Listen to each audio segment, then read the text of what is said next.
Hello guys, explain ko lang kung anong ginagawa ko dito. Bali, nag-integrate ako ng model na galing sa Google, MediaPipe.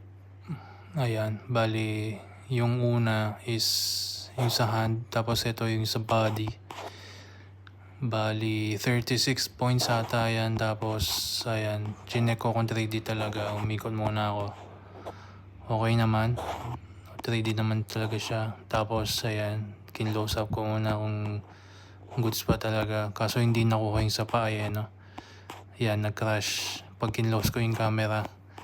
Tas inopen ko ulit, chinek yung sa kamay kung gumagana ba o goods naman. Ayan, kinlose ko ulit tapos nag-crash. So